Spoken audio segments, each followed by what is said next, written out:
Let's talk about the factors you can weigh when you're choosing a live webinar provider. And the first thing I'm going to do is I'm going to go over the features, and then following that I will actually give you a list of webinar providers and a rundown of how I think they really meet the needs of the market. And first of all, you can go to any of those providers and take a look at the presentations. Try to be a participant in a webinar that any of these folks are doing. So when you have an opportunity to be an attendee, look at the webinar from the viewpoint of an attendee and see how it feels. How easy is it to interact? How easy is it to sign up for a webinar? How easy is it to collect materials that people share at a webinar? How reliable are the alerts? How reliable are the delivery systems? And if you have a real good feeling about a particular type of a platform, that's going to give you a clue about something that will be easy to work with as a presenter and something that will position you as a professional when you start doing webinars. Ask to see a demo, and ask actually to be able to participate in a demonstration as a presenter. There should be some type of facility at all of these platforms that let you take the controls before you make a commitment to actually purchase the platform. Take a look at the Q&As. If there's a forum on the platform, see what other people are saying, see what types of questions people are asking. When you measure the questions, see how responsive the community moderators are to the questions in the forum. And if you have questions there yourself, ask them. If you ask a question, see how long it takes for people to get back to you, whether that is in a forum or with email. That's very, very important. Online collaboration is important. There are different levels of online collaboration with webinars. The most popular type of collaborative activity is sharing control, passing the mouse back and forth between presenters, having an organizer who can make another person an organizer, being able to share controls, and being able to move from one computer to another to different desktop applications. If that is a very, very important thing for you to be able to do, then that is something that you want to take a look at and try and engage somebody within your sphere or within your team to work with you and check it out. Price, of course, price is going to be very, very important. And everybody has to take a look at your budget. What is your budget? And how is this number reflected? You may not have a number, a line item on your budget right now for webinars, but if you have a line in your budget for marketing and advertising, then this can easily fall within that. So see what your budget is. Are you budgeting your lead generation in terms of cost per lead? Do you have an overall number? What does that look like and how does that relate? Take a look at that. What is the return on investment? When you're looking at the platforms, a good question to ask is about training. Is the training included with your purchase? Is there some level of one-on-one training or group training, or is all of the training online? And if you need help, what can you do about that to get the extra help? That's a very, very good question to ask any of the webinar providers. And is it scalable? You may start with a very, very small platform, let's just take a look at GoToWebinar as an example. If you start with their GoToMeeting platform that may give you 25 seats, you may be very, very happy, and you may go for a long time. You may work for a long time with very, very small groups, and that may be absolutely fine.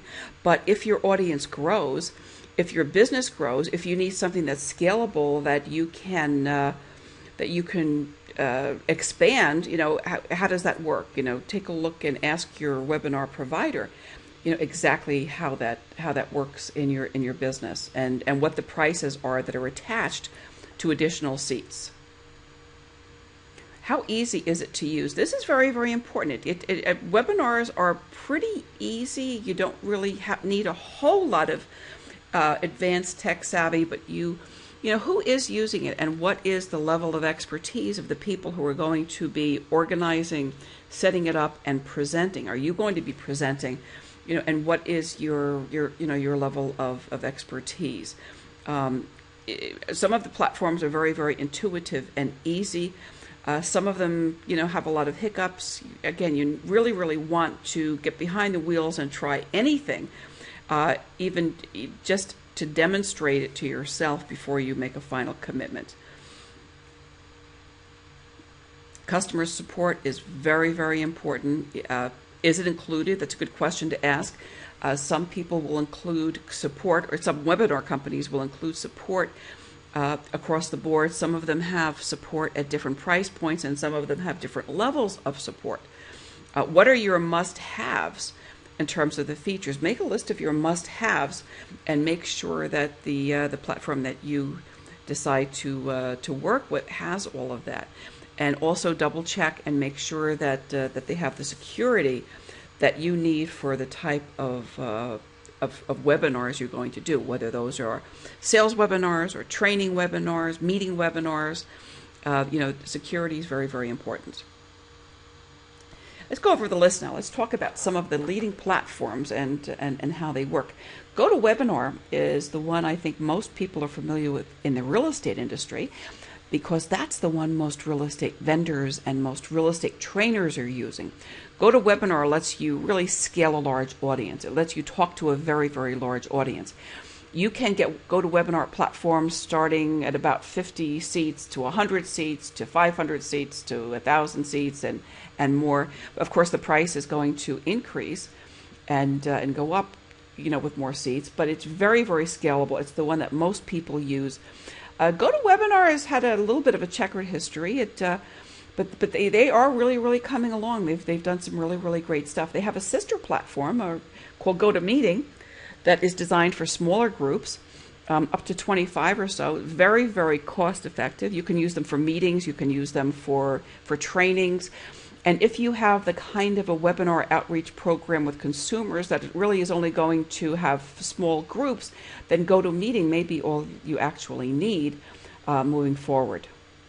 WebEx has been the gold standard of webinar training and webinar platforms forever.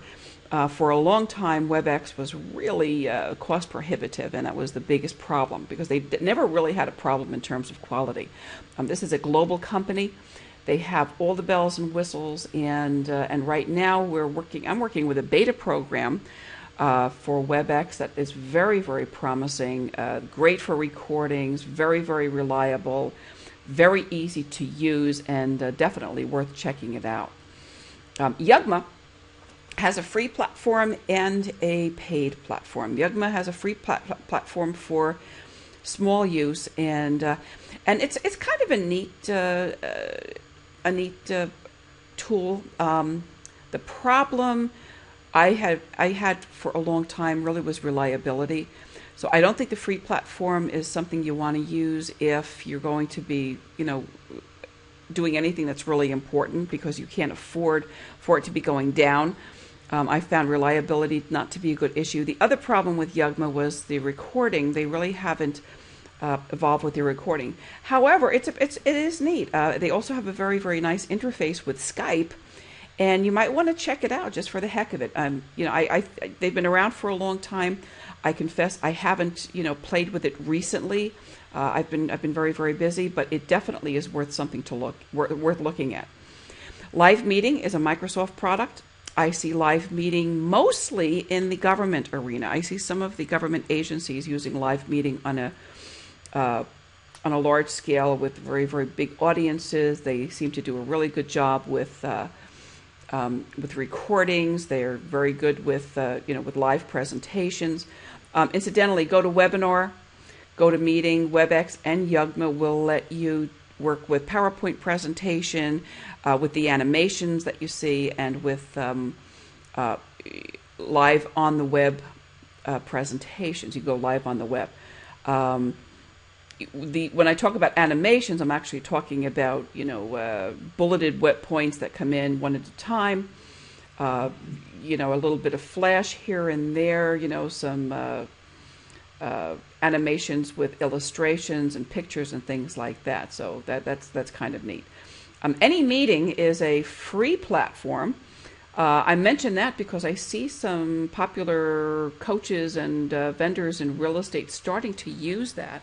They have a free version and a paid version. The free version is actually good for as many as 200 people in a setting, and it seems to work very, very well, and very, very good recording abilities.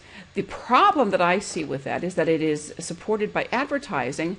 And I just have, I just have to wonder how professional it really looks to be doing a webinar and a large webinar on a free platform that is very obviously a free platform. I think it makes a statement.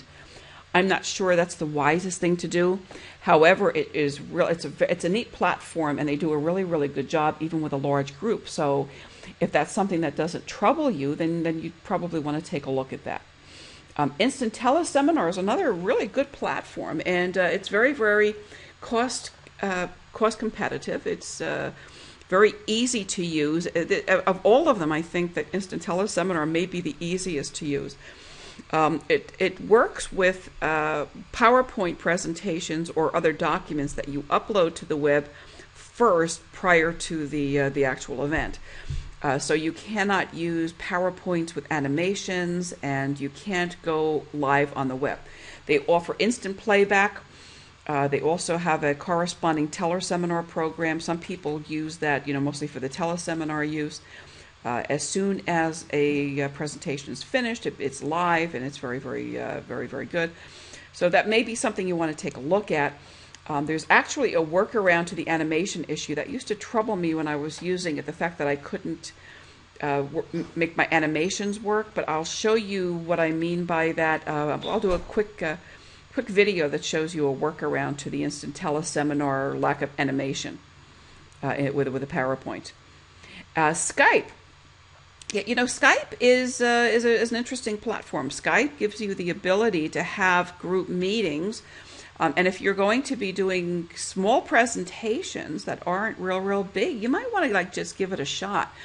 Skype gets a little squirrely sometimes, and even when you have a really, really good connection, or you think you have a good connection, things happen.